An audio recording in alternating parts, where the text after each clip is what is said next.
I'm Kathryn McGarry. I'm the MPP for Cambridge, and I'm also the Parliamentary Assistant for the Minister of Transportation.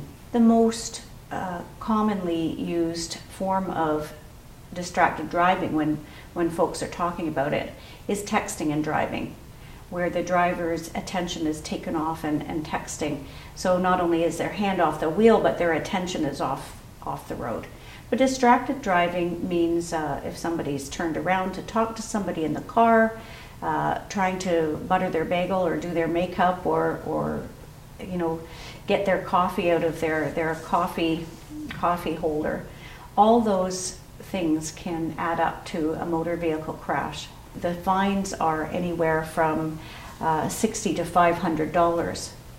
In the new legislation, it is proposed that a fine will be set from $300 to $1,000 for a distracted driving charge.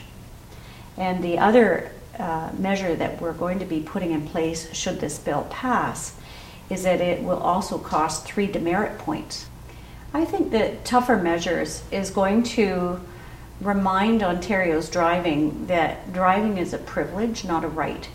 And I think that more strict measures when a conviction is reached for distracted driving is going to be a deterrent. This new legislation we want to get passed just as quickly as possible. So we're hoping, I think before Christmas might not be realistic, but certainly within the next few months, this will pass. Personally, I have had an experience, must have been about a year ago, and I was going through downtown Cambridge. It was a very busy street, and all of a sudden somebody veered in front of me, and I slammed on my brakes and came to a full and complete halt to let them make their left turn.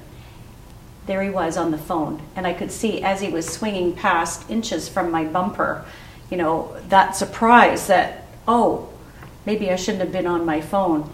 And I noted that when he actually made the turn, he came to a complete stop on the other side, so it scared him too. And if I had been distracted at the time, I would have broadsided that car. I think that brought it home for me how dangerous it is to drive distracted. We all know about the dangers of driving impaired. Many of us have heard stories from friends and families of families that have been affected from a crash caused by impaired driving.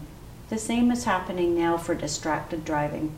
And I think the more stories of folks and families that have been injured or have had a death in the family or friends brings it home to people that this is a serious issue and that distracted driving is causing almost more deaths now than impaired driving on the roads in Ontario.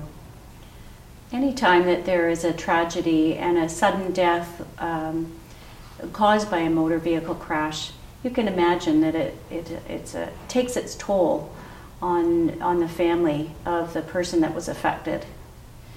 Many people need counseling afterwards. When you've lost someone who's close to you, I always say to people, you're not going to have control over what happens and how you feel. It's kind of like getting on a roller coaster, and that roller coaster is going to take you up, down, around. Sometimes it's going to be okay. Sometimes you're going to be scared. Sometimes you're going to be angry. But you don't have control over that. So really just make sure you're hanging on good and tight and you got your seatbelt on. And grief is very much the same way. There's no right way to deal with grief. There's no wrong way to deal with grief. In fact, there's no right or wrong way to grieve. There are some obvious things that probably are not helpful. Things like avoiding your feelings by using substances, any sort of what I would call poor coping mechanisms. But there's no right way to do it. What many people find really, really helpful when they're grieving is just to have a place to go where they can talk and cry and say how they're feeling. If there's any sort of advice, which there isn't really, but I would say just allow yourself to feel how you feel. It does pass. It's more intense in the beginning. It gets better as time goes on. It's not like you get over it or you forget the person. It's just the pain isn't quite as raw and difficult and omnipresent.